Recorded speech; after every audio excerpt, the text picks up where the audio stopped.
नमस्कार, आप देख रहे हैं खेल समाचार। मैं हूं सुचित्रा। सबसे पहले एक नजर इस वक्त की खेल सुर्खियों पर। महिला क्रिकेट के लिए आज ऐतिहासिक दिन। विमेंस प्रीमियर लीग का ऑक्शन जारी। स्मृति मंधाना को रॉयल चैलेंजर्स बैंगलोर ने 3.40 करोड़ रुपए में खरीदा। वहीं हरमनप्रीत कौर को मुंबई ने 1.80 करोड़ रुपए में खरीदा।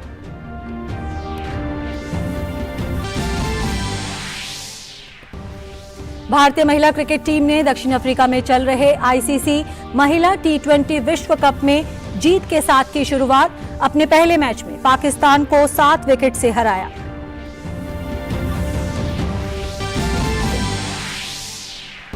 भारत और ऑस्ट्रेलिया के बीच सीरीज का तीसरा टेस्ट अब धर्मशाला के बजाय इंदौर के होलकर स्टेडियम में खेला जाएगा। धर्मशाला के मैदान में घास सही तरीके से नहीं उग पाने के कारण लिया गया ये फैसला।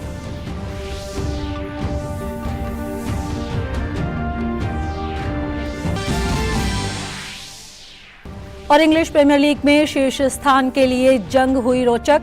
गत विजेता मैनचेस्टर सिटी ने एस्टन विला को 3-1 से हराकर शीर्ष की तरफ मजबूती से कदम बढ़ाए। सिटी अब शीर्ष पर मौजूद आर्सेनल से सिर्फ 3 अंक पीछे। और फिलहाल सीधे रुक करते हैं अगरतला का, जहां प्रधानमंत्री नरेंद्र मोदी एक चुनावी रैली को संबोधित कर रहे हैं। धकेल दिया, यहां जो हाल थे उसे त्रिपुरा के लोग कभी भी भूल नहीं सकते। सरकारी दफ्तरों पर काडर का कब्जा, पुलिस थानों पर काडर का कब्जा, व्यापार कारोबार पर काडर का कब्जा। वामपंथियों ने त्रिपुरा के लोगों को अपना गुलाम समझ लिया था। वो अपने आप को बादशाह मानते थे। कमाई हो या फिर सुनवाई, रेड सिग्नल ही त्रिपुरा का दुर्भाग्य बन गया था। भाजपा सरकार ने त्रिपुरा में शांति और कानून का राज स्थापित किया है। इस चुनाव में ही देखिए, हर दल, हर उम्मीदवार के झंडे चारों तरफ दिखते हैं। क्या ये 5 वर्ष पहले तक संभव था? मुझे तो याद है 30 साल तक वामपंथियां रहे और हर चुनाव में 2-2, 3-3 महीने पहले इसकी हत्या, उसकी हत्या, उसको मार दिया, उसको फांसी पे लटका दिया, ऐसी खबरें आ रही थी। आप मुझे बताइए, ये चुनाव शांतिपूर्ण चल रहा है कि नहीं चल रहा है? चल रहा है कि नहीं चल रहा है? लोग आत्मविश्वास से भरे हुए हैं कि नहीं है? एक समय था जब एक ही पार्टी के झंडे हर तरफ दिखते थे और किसी को तो एंट्री नहीं थी, और किसी ने झंडा लगाया तो शाम को डंडा आया। आपने रेड सिग्नल हटाकर भाजपा का डबल इंजन लगाया और आज त्रिपुरा विकास की पटरी पर लौट आया है। बीते 25-30 साल में जो खाई त्रिपुरा में खोदी गई थी, उसे भरने के लिए त्रिपुरा की भाजपा सरकार दिन रात मेहनत कर रही है। मैं त्रिपुरा के लोगों को एक बात का ध्यान रखने को कहूंगा, लेफ्ट और कांग्रेस वाले कभी भी त्रिपुरा का विकास नहीं कर सकते। लेफ्ट और कांग्रेस हमेशा यही चाहेंगे कि त्रिपुरा गरीब से गरीब राज्य बना रहे। लेफ्ट, कांग्रेस और उनके जैसी सोच वाले दल त्रिपुरा के लोगों को गरीब रखकर अपनी तिजोरी भरना चाहते हैं। ये आपको कभी जाति के नाम पर तोड़ेंगे, कभी समाज के नाम पर बिखरने की कोशिश करेंगे, लेकिन त्रिपुरा के लोगों को एकजुट रहना है। आपके बच्चों के उज्जवल भविष्य के लिए इनकी बातों में नहीं आना है। आप लोग बढ़ गए तो ये लोग त्रिपुरा को बर्बाद कर देंगे, आपकी जिंदगी तबाह कर देंगे, आपके बच्चों के भविष्य को बर्बाद कर देंगे। त्रिपुरा के विकास के लिए आपको आपका एक एक वोट भारतीय जनता पार्टी भाजपा के और भाजपा के सहयोगियों को पूरी ताकत के साथ वोटिंग करना है।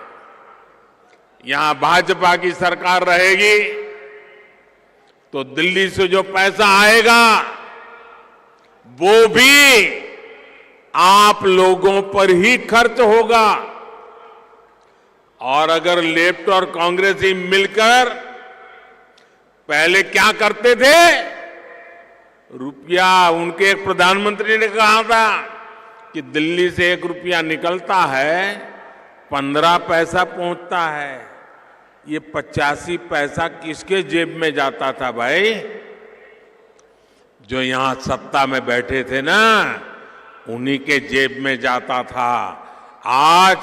आज मैं दावे से कहता हूं, हम दिल्ली से 1 रुपया भेजते हैं तो त्रिपुरा के हमारे लोग नीचे 100 पैसे पूरे के पूरे पहुंचा देते हैं। ये काम हमने भलाई के लिए किया है। भाइयों और बहनों, महाराज राधा किशोर माणिक्य बहादुर त्रिपुरा के विकास के सबसे बड़े पक्षधर थे।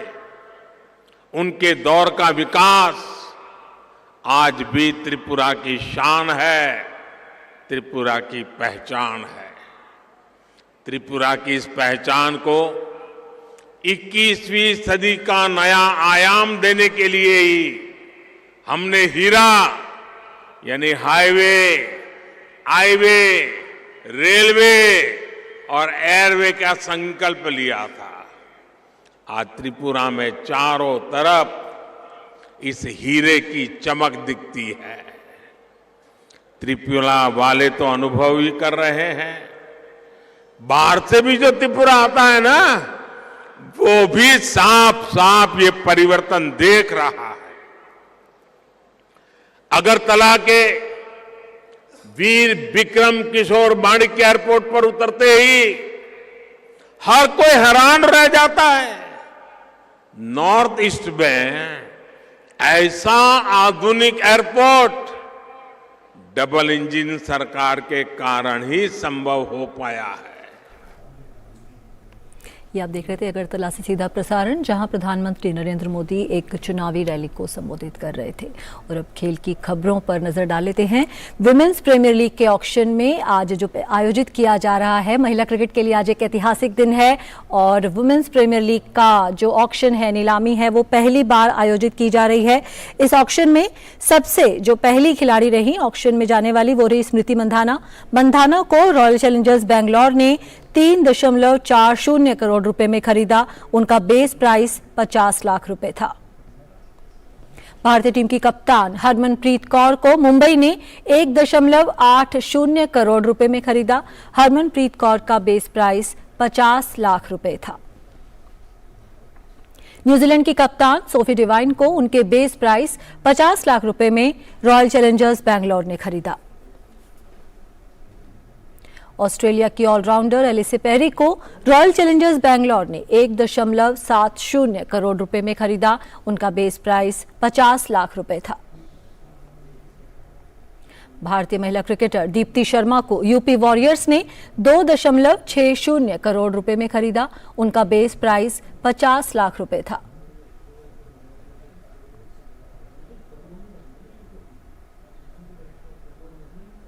भारत की स्टार तेज गेंदबाज रेणुका सिंह को रॉयल चैलेंजर्स बैंगलोर ने 1.50 करोड़ रुपए में खरीदा। उनका बेस प्राइस 50 लाख रुपए था।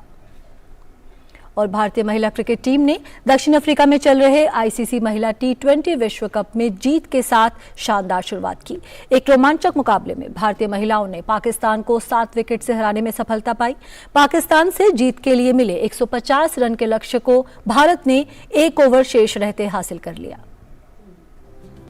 दक्षिण अफ्रीका में चल रहे आईसीसी महिला T20 विश्व कप के अपने पहले मुकाबले में भारत के सामने थी चिरप्रतिद्वंदी पाकिस्तान की टीम। टॉस जीतकर पाकिस्तान की कप्तान मिसबाह मारूफ ने पहले बल्लेबाजी का फैसला किया। पाकिस्तान की शुरुआत खराब रही थी। दूसरे ही ओवर में दीप्ति शर्मा ने जाविरिया खान को हरमनप्रीत कौर के हाथों कैच कराया। इसके बाद मुनीबा अली और कप्तान बिस्मा मारूफ ने दूसरे विकेट के लिए 32 रन की साझेदारी निभाई। इस साझेदारी को राधा यादव ने तोड़ा। उन्होंने मुनीबा को विकेट कीपर ऋचा घोष के हाथों स्टंप आउट कराया। पूजा वस्त्राकर ने निदा डार को खाता भी नहीं खोलने दिया और ऋचा के हाथों कैच कराया। सिद्रा अमीन 11 रन बना सकी और राधा की गेंद पर कैच आउट हुई। इसके बाद बिस्मा ने आयशा के साथ मिलकर पारी को संभाला और तेजी से रन बनाए। दोनों ने 5वीं विकेट के लिए 47 गेंदों में 81 रन की नाबाद साझेदारी निभाई। बिस्मा ने 55 गेंदों में 68 रनों की नाबाद पारी खेली। आयशा ने 25 गेंदों में 43 रन की तूफानी पारी खेली। भारत की ओर से राधा यादव ने सबसे ज्यादा 2 विकेट झटके। लक्ष्य का पीछा करने उतरी टीम इंडिया के लिए ओपनर बल्लेबाज यास्तिका भाटिया और शेफाली वर्मा के बीच पहले विकेट के लिए 38 रनों की साझेदारी हुई। यास्तिका 17 रन बनाकर आउट हुई, जबकि शेफाली ने 33 रनों का योगदान दिया।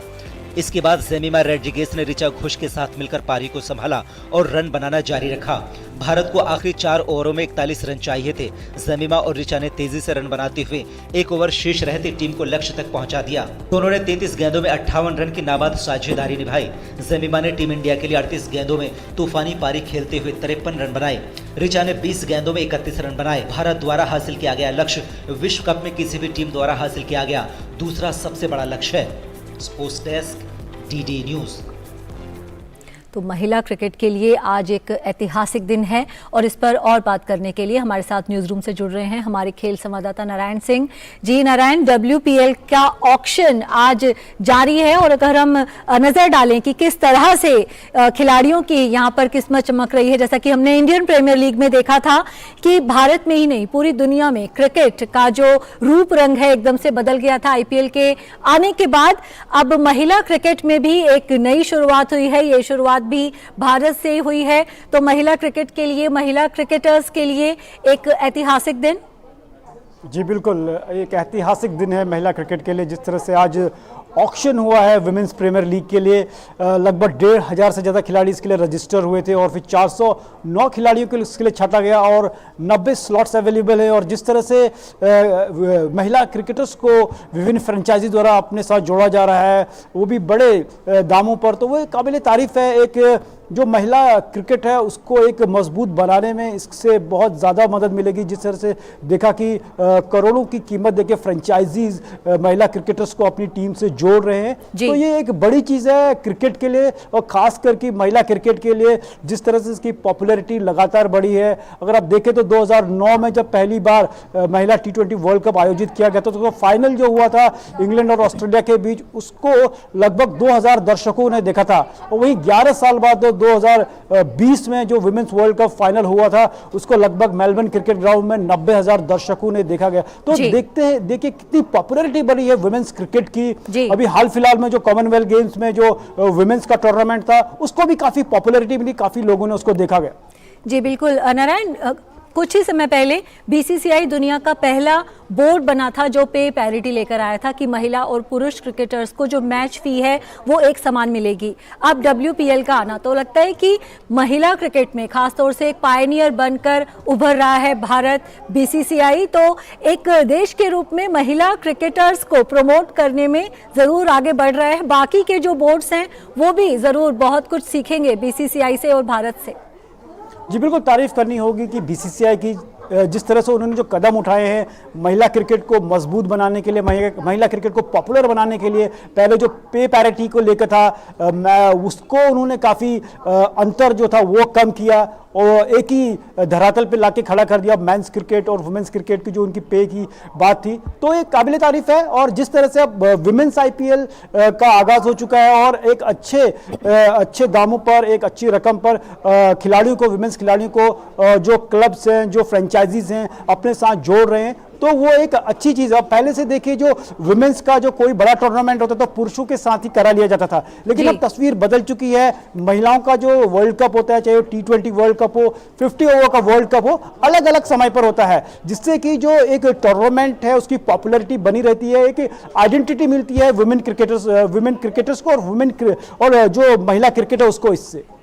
जी बिल्कुल नारायण, आप बने रहिए हमारे साथ। हम अगली खबर पर भी आपसे चर्चा करेंगे। बात कर लेते हैं भारत और ऑस्ट्रेलिया के बीच खेली जा रही सीरीज की। भारत और ऑस्ट्रेलिया के 4 मैचों की सीरीज का तीसरा टेस्ट अब धर्मशाला के बजाय इंदौर के होलकर स्टेडियम में खेला जाएगा। बीसीसीआई ने इस बात की जानकारी दी। ये टेस्ट 1 से 5 मार्च तक धर्मशाला में खेला जाना था। हिमाचल प्रदेश में कम तापमान के कारण मैदान में घास सही तरीके से नहीं उग पाई और इसे पूरी तरह से उगने में समय लगेगा। इस वजह से ये मैच अब इंदौर में खेला जाएगा। धर्मशाला के मैदान पर भारतीय टीम आखिरी बार पिछले साल फरवरी के महीने में खेली थी। श्रीलंका के खिलाफ 2 T20 मैच इसी मैदान पर खेले गए थे। इसके बाद हिमाचल प्रदेश क्रिकेट एसोसिएशन ने मैदान में नया ड्रेनेज सिस्टम लगाने का फैसला किया। इस वजह से पूरे मैदान में खुदाई की गई। अब ये काम पूरा हो चुका है, लेकिन मैदान में घास सही तरीके से नहीं आई है। नागपुर टेस्ट में मिली जीत के बाद भारतीय team ICC world test championship के फाइनल के लिए क्वालिफाई करने के नजदीक पहुंच गई है। वर्ल्ड टेस्ट चैंपियनशिप का फाइनल 7 जून से दी ओवल में खेला जाएगा। चैंपियनशिप की तालिका में शीर्ष 2 पर रहने वाली टीम फाइनल में भिड़ेंगी। नागपुर टेस्ट में मिली जीत के बाद भारतीय टीम की जीत का प्रतिशत 61.67 हो गया है। हार के बावजूद ऑस्ट्रेलिया तालिका के शीर्ष पर बनी हुई है। उनका जीत का प्रतिशत 70.83 है। भारत की इस जीत के बाद अब गणित के हिसाब से 4 टीम ही ऐसी हैं जो फाइनल के लिए क्वालिफाई कर सकती हैं। इंग्लैंड और वेस्ट इंडीज इस दौड़ से अब बाहर हो गई हैं। श्रीलंका की टीम तीसरे स्थान पर है, उसका प्रतिशत 53.33 है। उसे अगले महीने न्यूजीलैंड के खिलाफ सीरीज खेलनी है। दक्षिण अफ्रीका 48.72% के साथ चौथे स्थान पर है। उन्हें वेस्टइंडीज के खिलाफ सीरीज में व्हाइट वॉश के साथ कुछ अन्य परिणाम भी अपने हिसाब से रहने की जरूरत है। भारत और ऑस्ट्रेलिया के बीच होने वाले सीरीज के दूसरे टेस्ट में मिली जीत भारतीय टीम का क्वालिफाई करना लगभग पक्का कर देगी। वहीं ऑस्ट्रेलिया को अपना स्थान पक्का करने के लिए अगले टेस्ट में हार से बचना होगा। नारायण हमारे साथ जुड़े हुए हैं। नारायण, वर्ल्ड टेस्ट चैंपियनशिप की तालिका पर अगर नजर डालें तो जो जंग है वो क्वालिफाई करने के लिए बेहद रोचक हो गई है। सिर्फ 4 ही टीम ऐसी हैं जो कि क्वालिफाई कर सकती हैं द ओवल में होने वाले फाइनल के लिए, और जो वेन्यू भी चेंज किया गया है। बीसीसीआई जानता है कि ये सीरीज कितनी महत्वपूर्ण है। ऑस्ट्रेलिया के खिलाफ सीरीज महत्वपूर्ण होती ही है, लेकिन आईसीसी वर्ल्ड टेस्ट चैंपियनशिप का फाइनल स्पॉट भी दांव पर है, इसलिए किसी भी तरह का कोई भी रिस्क यहां पर नहीं लेना चाहते वेन्यू को लेकर। जी बिल्कुल, अगर बात करें, क्योंकि वर्ल्ड टेस्ट चैंपियनशिप एक बहुत ही प्रतिष्ठित टूर्नामेंट है टेस्ट क्रिकेट में, जो उसका पहला संस्करण था उसमें भारत ने फाइनल खेला था जिसमें कि वो न्यूजीलैंड से हार गया था। और यहाँ पर भी तारीफ करनी होगी कि भारत की जिस तरह से काफ़ी नीचे था पॉइंट्स टेबल में, फिर उन्होंने लगातार बेहतरीन क्रिकेट खेला, बांग्लादेश को एक सीरीज में हराया, फिर वो दूसरे नंबर पर आए। उसके बाद एक समय ऐसा लग रहा था कि ऑस्ट्रेलिया जिस तरह से इस मैच में आया है या इंडिया खेलने के लिए तो अच्छा क्रिकेट खेलेंगे लग रहा था, लेकिन ऑस्ट्रेलिया जो पहला मैच था इंदौर में कहीं ना कहीं एक सरेंडर कर दिया ऑस्ट्रेलिया ने उस मैच में, और 2.5 दिन में ही खत्म हो गया वो मैच। तो यही है कि भारत अभी दूसरे नंबर पे, और ये सीरीज शुरू होने से पहले भारत के जो परसेंटेज ऑफ पॉइंट था लगभग 58 के लगभग था, और ये मैच जीतने के बाद 61 के करीब आया। वही ऑस्ट्रेलिया जो कि अभी भी शीर्ष पर बनी है, उसके जो परसेंटेज ऑफ पॉइंट्स है वो 76 थे, अब लगभग 71 के लगभग हैं। तो एक कोशिश रहेगी कि आने वाले मैचों में, जो कि अगला मैच दिल्ली में है, भारत जो प्रदर्शन उन्होंने पहले मैच में किया उसी प्रदर्शन को दोहराएं, और ऑस्ट्रेलिया ने जो गलती की उन गलतियों से वो सीखे, यहाँ पर जो टीम कॉम्बिनेशन उसका था उसमें कुछ बदलाव करें। वो मैच में सिर्फ 4 बॉलर के साथ उतरे थे, और भारत में जैसी क्रिकेट खेली जाती है, जैसी पिचेस होती हैं, उस हिसाब से कुछ और बेहतर कर सकते थे, उसमें वो फेल हुए। और जिस तरह से एक ऑस्ट्रेलिया के पास अगर देखें तो विश्व का नंबर 1 बल्लेबाज मार्नस लाबुशान, विश्व का नंबर 2 टेस्ट बल्लेबाज स्टीव स्मिथ, विश्व का नंबर 1 बॉलर जो कि उनके कप्तान हैं पैट कमिंस हुए हैं। उसके बावजूद भी एक ऐसा प्रदर्शन करना जो कि ऑस्ट्रेलिया के लिए काफी कह सकते हैं कि एक आई ओपनर होगा, और आने वाली मैच में वो कहीं ना कहीं उनको भी अगर वो 4-0 व्हाइट वॉश हो जाते हैं तो अभी भी वो शीर्ष पे है, लेकिन उनके लिए मुश्किल हो सकता है अगर वो 4-0 व्हाइट वॉश हो जाते हैं इस सीरीज में इंडिया के साथ। तो कोशिश करेंगे कि जो अपना एक अभियान है उसको भी वो एक दोबारा उसको इंट्रोस्पेक्ट करें और आने वाले मैचों में अपनी कुछ स्ट्रैटेजी में चेंज करें। जी बिल्कुल, देखना होगा कि किस तरह का परिवर्तन करती है अपनी रणनीति में ऑस्ट्रेलिया की टीम। बहुत बहुत शुक्रिया इस तमाम चर्चा के लिए। और आगे बढ़ते हैं, क्रिकेट जगत की कुछ अन्य अहम खबरों पर नजर डालते हैं इस क्रिकेट रैप के जरिए। महिला टी20 विश्व कप में पाकिस्तान द्वारा दिए गए 150 रन के लक्ष्य को आसानी से हासिल करते ही भारत ने एक रिकॉर्ड हासिल कर लिया है। दरअसल जीत के साथ ही भारत ने महिला टी20 विश्व कप में किसी भी टीम द्वारा दूसरा सबसे बड़ा सफल चेस करने का रिकॉर्ड अपने नाम कर लिया। भारत ने इस मामले में वेस्टइंडीज का 7 साल पुराना रिकॉर्ड तोड़ दिया है। वेस्टइंडीज ने साल 2016 महिला टी20 विश्व कप में ऑस्ट्रेलिया के खिलाफ 149 रन का लक्ष्य हासिल किया था। इस लिस्ट में पहले नंबर पर इंग्लैंड की टीम है। उसने 2009 टी20 विश्व कप में ऑस्ट्रेलिया के खिलाफ 164 रन का लक्ष्य आसानी से हासिल किया था। बंगाल ने रणजी ट्रॉफी के फाइनल में स्थान बना लिया है। सेमीफाइनल में बंगाल ने पिछली बार की विजेता मध्य प्रदेश को 306 रन के अंतर से हराकर खिताबी मुकाबले में प्रवेश किया।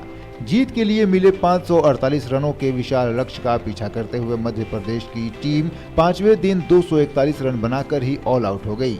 इस तरह से 2 बार की रणजी ट्रॉफी विजेता बंगाल ने 15वीं बार फाइनल में अपनी जगह पक्की कर ली है। फाइनल में बंगाल का सामना सौराष्ट्र से होगा। रणजी ट्रॉफी के दूसरे सेमीफाइनल में सौराष्ट्र ने कर्नाटक को हराकर फाइनल में जगह बना ली है। रोमांचक मुकाबले में सौराष्ट्र ने कर्नाटक को 4 विकेट से हराया। कर्नाटक के 115 रन के लक्ष्य का पीछा करते हुए 2019-20 के चैंपियन सौराष्ट्र ने 6 विकेट पर 117 रन बनाकर जीत दर्ज की। पहली पारी में दोहरा शतक जड़ने वाले सौराष्ट्र के कप्तान अर्पित वसावदा ने दूसरी पारी में भी 51 गेंद में 7 चौकों से नाबाद 47 रन की पारी खेलकर टीम की जीत में अहम भूमिका निभाई। अर्पित को प्लेयर ऑफ द मैच चुना गया। भारत और ऑस्ट्रेलिया के बीच 4 मैचों की टेस्ट सीरीज का दूसरा मुकाबला दिल्ली के अरुण जेटली स्टेडियम में खेला जाएगा। इस मैच से पहले बीसीसीआई ने बड़ा फैसला लेते हुए स्टार तेज गेंदबाज जयदेव उनादकट को टीम से रिलीज कर दिया है।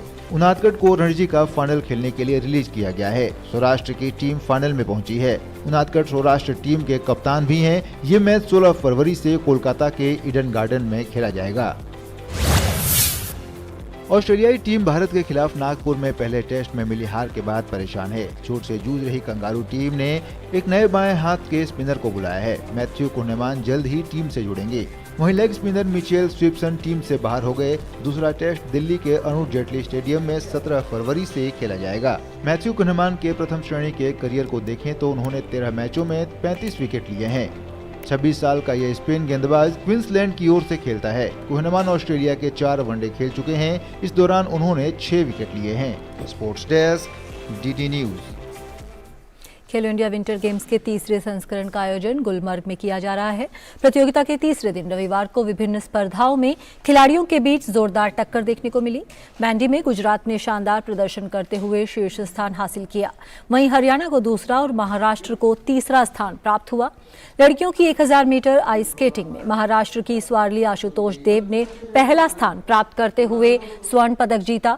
वहीं हरियाणा की रैना कुकरेजा ने दूसरा और अंशुका ने तीसरा स्थान हासिल किया।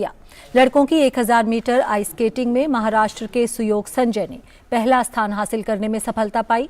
उत्तर प्रदेश के अनुभव गुप्ता ने दूसरा और लद्दाख के पद्म गुरमीत ने तीसरा स्थान हासिल किया। वो क्लब फुटबॉल में मैनचेस्टर यूनाइटेड, मैनचेस्टर सिटी और बार्सिलोना ने आसान जीत हासिल की। इन सब खबरों को विस्तार से देखते हैं इस सॉकर रैप में।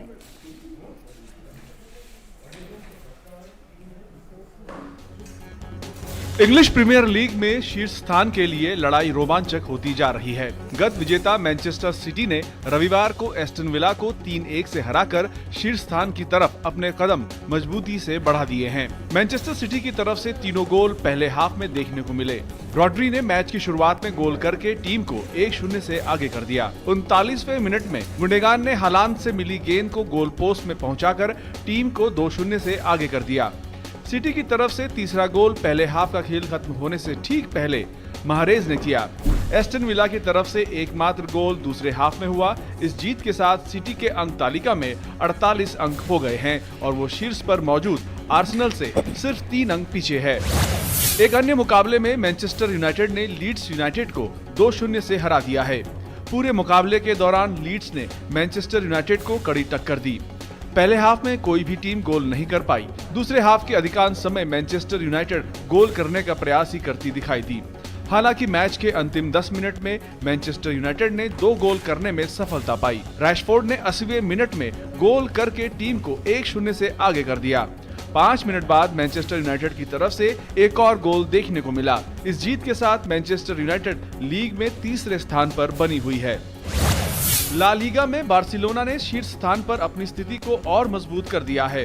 रविवार की रात खेले गए मुकाबले में बार्सिलोना ने विलारियल को 1-0 से हराने में सफलता पाई।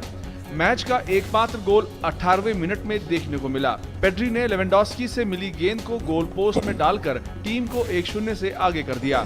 इसके बाद पूरे मैच में कोई और गोल नहीं हो सका और बार्सिलोना ने मैच को 1-0 से जीत लिया। इस जीत के साथ बार्सिलोना अंक तालिका में 56 अंक के साथ शीर्ष पर बनी हुई है। दूसरे स्थान पर मौजूद रियल मैड्रिड से बार्सिलोना के 11 अंक अधिक हैं। इटालियन फुटबॉल लीग में नपोली ने क्रेमोनेस को 3-0 से हरा दिया है।